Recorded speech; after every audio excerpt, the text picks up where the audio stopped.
time, too.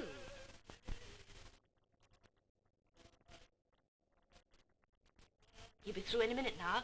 Don't you think we ought to turn the wireless up? Here, you ought to be in the kitchen, my lad. Oh, no, let him stay. What do you want him for? He wouldn't understand. I don't know what you're talking about. Tim would like to hear Johnny's voice all the way from Egypt, wouldn't you, Tim? There you are. What did I tell you? Says the broadcast is to be from the Middle East at 8:30 a.m. That is the end of this program of Christmas music from Scotland. Happy Christmas, everyone.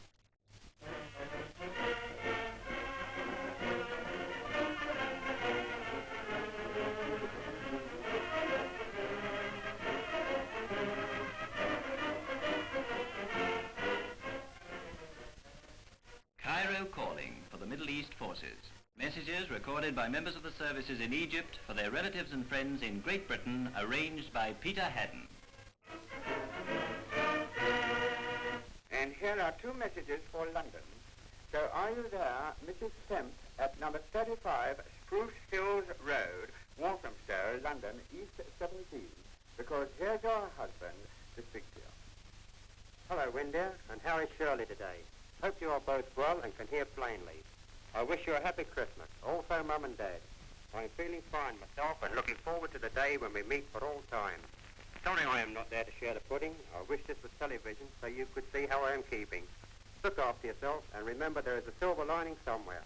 Cheerio, Shirley dear. All my love to you both. Don't worry.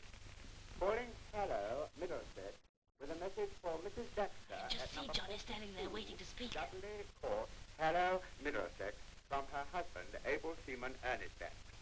Hello, Mona. Keeping fit, I hope. Also, Jean, Alan, and Mother. Merry Christmas to you all, and hope there are no chummy eggs after dinner. I'm feeling fine at present, and hope to be home again soon. Compliments of the season to Mum and Dad, Frank, Lil, Bob, Gwen, and Hurry up, dear, because Johnny may be on next. Cheerio, Mona. Heaps of love. I'm thinking of you all the time, so chin up.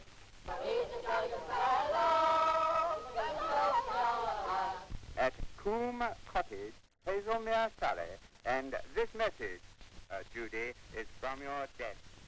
Hello, Judy. Aunt Martha. Daddy. I hope you're having a lovely Christmas with lots of presents. I wonder if you've had mine yet.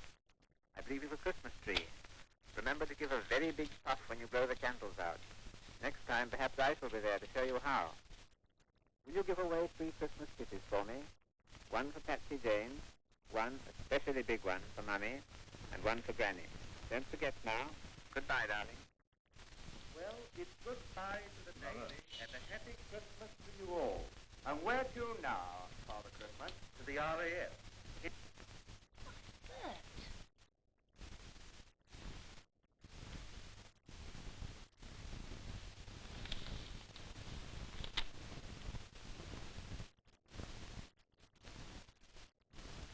Listen.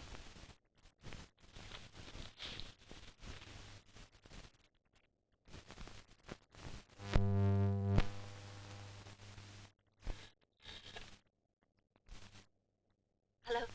Hello, Martha, is that you? He's safe. Yes. We had a letter from the War Office saying he's a prisoner. Well, we're on our way now to the Red Cross. Yes. All right, Martha.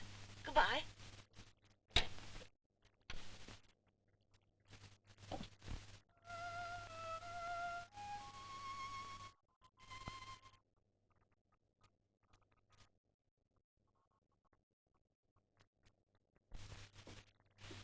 Yes, we got a letter from St. James's Palace this morning. They say your son's name is in the latest list from Geneva. He's slightly wounded and in camp hospital. You mean you actually know his address? Yes, this is your son's camp address, and that's how you should send your letters and parcels to him. It's one of the camps that have been going for quite a while, so he should have had Red Cross food parcels from the time he got there. Oh, I am glad. From now on, your boy should receive a parcel every week. This is a typical one. You will see it has got just the things he is likely to want most. Steak and kidney pudding, dried fruits, cheese, cocoa, chocolate, tinned fish, biscuits, tea, and so on. You will get 10 pounds of food every week and 50 cigarettes. And now tell me, is there anything you want to send him? Yes. Yes, I want to send his warm vests.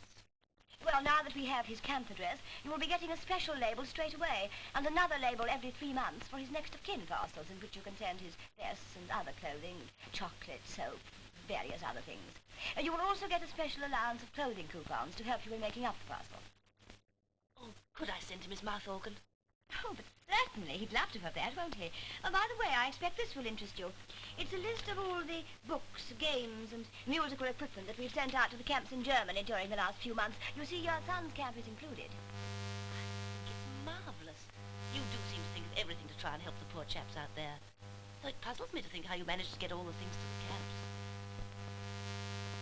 When they are packed, they are sent off by lorry for dispatch by train. And then they are sent on by ships. If at any time there is anything you want to know, just come along and ask me. We shall be glad to answer all your questions. If your son's ill, we will send him medical comfort of every kind from the supplies that the Red Cross sends to all the hospitals and camps. Or if he wants to continue his studies, we can arrange it through our educational book section, Oxford. A panel of experts gives advice on the books to be sent out. Your son can study any particular subject he likes. Engineering, languages, law, science, economics. He can have a complete correspondence course. Thousands of prisoners of war are carrying on with their studies in this way. It really is a wonderful organization. Thank you so much. It makes me feel so much easier when I think of Johnny out there.